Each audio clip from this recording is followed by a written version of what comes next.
Hi, Pagan Shooter here. So one thing that I've noticed going through some of my past videos is I had talked about the frame damage of this gun, the Hi-Point C9, and I've gone and I've shot it and talked about it a little bit there, but I've never actually sat down and given it an honest review and gone over the features and what I really thought of the gun. I know that a few of the people that have subscribed to the channel, they like Hi-Points, and there's mixed feelings out there on YouTube and out on the internet about it. And so this is pretty much my view of the guns. I've talked about the 40 and I've talked about the 995 TS, and I've never really given my direct perspective of the C9, and this is kind of what it's going to be today. So this is the Hi-Point C9, which is in 9mm. C stands for compact, if you believe that. Once, by the way, we start off here, that is completely unloaded and there is nothing in there. So the C9 is a single stack 9mm compact, according to Hi-Point, pistol.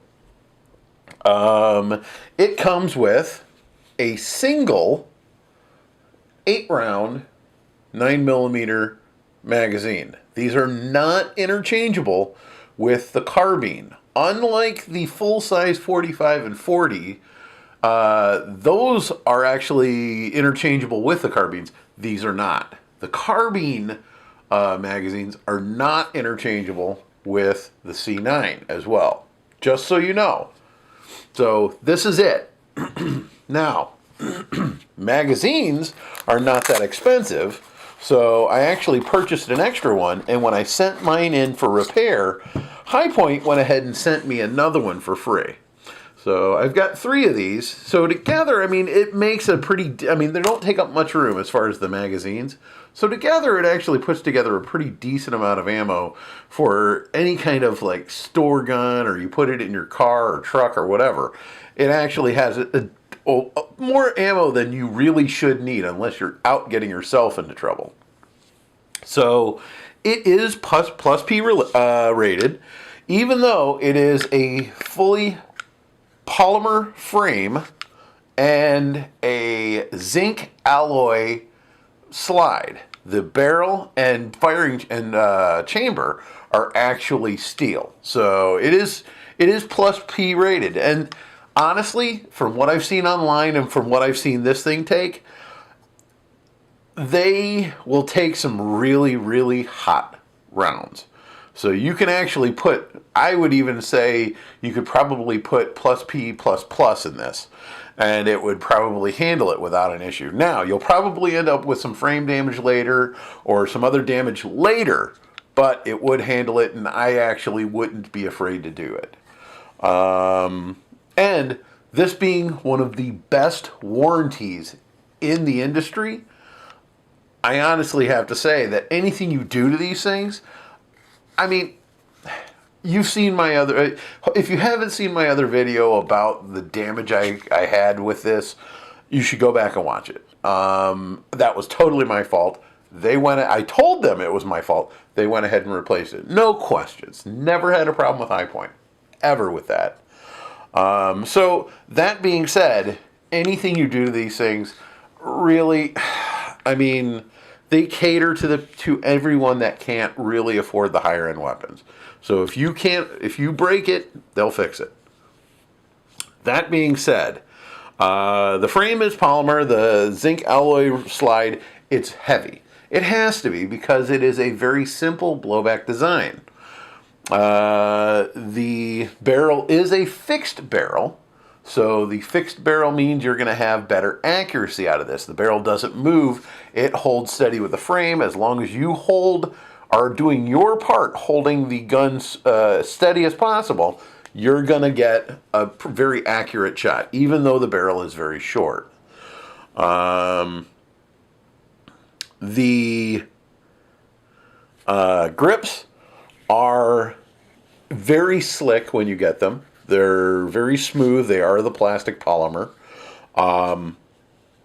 I highly suggest if you purchase one, the Rust-Oleum Paint Company puts out a textured paint uh, line that has different colors, and they're like, it's almost like the coating that you would put on some very slippery stairs that help you get your traction.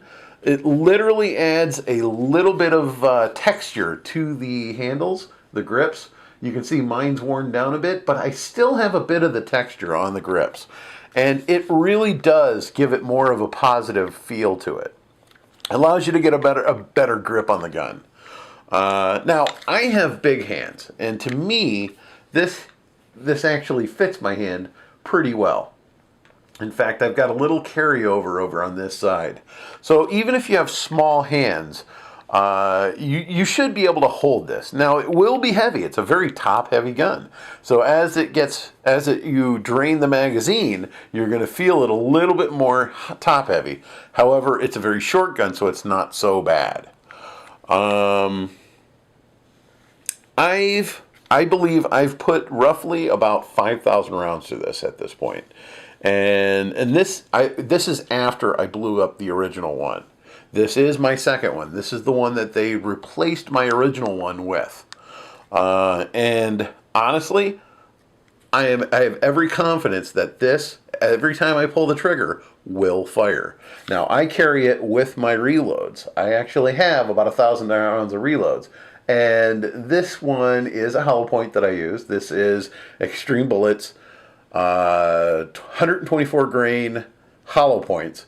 Now, they're not really self-defense rounds, but they will do the trick if needed. And I just keep this loaded with these. And I like them because I control the powder, and these are actually pretty hot rounds. Let's see. The takedown of this actually requires a tap and a hammer. If you look back in the back here with the slide lock back, there's a pin. That is a standard metal rolled pin. You would tap that out, and you would release the slide, and then in the back, I'm not going to tear it down at this time, there is a doll's head you'll see back here. You pop out that pin, you lift up the back here, and the doll's head will pull out of the polymer frame, and then you're able to remove the doll's head, and then there's the firing pin and the dual firing pin springs. I have had to replace those on my 40. I did replace them in this one because that's what I thought. I did feel that there was going to be a problem when I blew out the extractor, which is on the side. Now, it is a visible extractor. And the reason why I felt that was going to be a problem is with the slide all the way back, you'll see down inside there, that's the firing pin extruding out of the back of the chamber. The firing pin also acts as the ejector. So when the slide comes back, the extractor on the side here will pull the shell out, and then once it hits the back, it hits it with such force that the firing pin actually pushes it out the side. So it's more of the firing pin is the ejector, which pushes the round out. Now, it does eject the round pretty well. It is not as it doesn't eject always to the same location. There is a little variance on where it will. You can always tell if there's something wrong with these as where it is sending these and if it will fire or not. So there is a little question on that. In this case, I have no question that this will fire every time, by the way. Let's see. Now, the lifetime warranty, so what are my impressions of this? Now, a lot of people think that my impressions of everything that I review are a little more positive than they should be, and I don't believe in downing any company, especially if I've bought the product, because that's just silly. If I thought it was a dumb company or a dumb product, I wouldn't have bought it. So that's why a lot of my reviews are more positive. In this case, a lot of people talk really bad about these things, and I didn't realize that until after I purchased it. I actually saw this and I was like, I'll get back into it. This was one of the guns I bought to see if I was really still interested in purchasing another weapon. And I'm glad I did.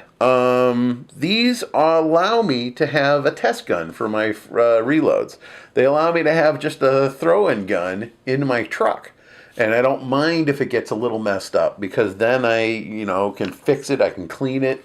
If something really breaks on it, I can send it back in and the warranty will cover it. So these guns, in my opinion, have a place. No, it's not a $500 gun. No, it's not a $300 gun. It's this gun and the 40 cost me $300 for the both of them. This one came with a locking case. I actually got an extra magazine for each one of them for that $300. So these being inexpensive, they allow people who can't afford maybe the higher end guns. Myself being one of them, I can't afford to buy really expensive guns. It allows somebody with maybe a little less money, spendable money, to have something they can defend themselves with, to have something they can take to the range and shoot with. Yes, they're lower capacity magazines, but quite honestly, the way I carry it when I have it in the truck, this goes in here. I've got a magazine. I'm not going to load this in here, and then I have two magazines facing out. You've got a small compact case with, oh my goodness, you got a small compact case with 25 rounds right here. One in the chamber, 8 in the magazine in the gun, another 8 in each one of these magazines, 25 rounds, fits right on your side. You can put that in the trunk of the back of my truck, or lock it up in a case inside my truck, and I've got 25 rounds of 9mm if I need it. If I'm going to the range, 25 rounds of 9mm to shoot off easily without any problems. So do I think that the low capacity is a big deal? No. The gun being inexpensive and light, or inexpensive and heavy? No, not really, because everything's got its place. I enjoy shooting this because of the weight of the gun and the design of the gun. With the because of the blowback design, the gun itself is very minimal recoil. I have no problem taking somebody that's never shot a gun before and handing this to them, showing them the basics, showing them how to hold it, showing them how to point it, then loading it for them or letting them load it, and then having them pop off a couple of rounds and let them get a feel for it. The recoil on this isn't so bad that it's going to scare them, but it gives them enough feel so they understand what it would feel like to actually shoot another lighter gun, or to give them a more powerful gun afterwards. I would be okay handing somebody this, letting them shoot it, then let them shoot my Taurus. Then maybe hand them my Smith & Wesson, which has got a lower barrel. Then maybe handing them my 45 and let him shoot that. So you're going to have a buildup of the felt recoil from this on up. It's not a bad training weapon. It's not a bad carry weapon. No, in my opinion, it's not a compact gun, but if this is all you can afford, definitely worth it. This is my opinion. What's yours? Go ahead and leave me a comment. Tell me what you think about these. If you don't like them, tell me. Tell me why. If you've heard rumors, have you tried to prove it wrong? Have you seen any of the other stuff that shows those rumors are incorrect? If you've seen a video where it actually was a problem, let me know so I can check it out too. This is Pagan Shooter. Talk to you again.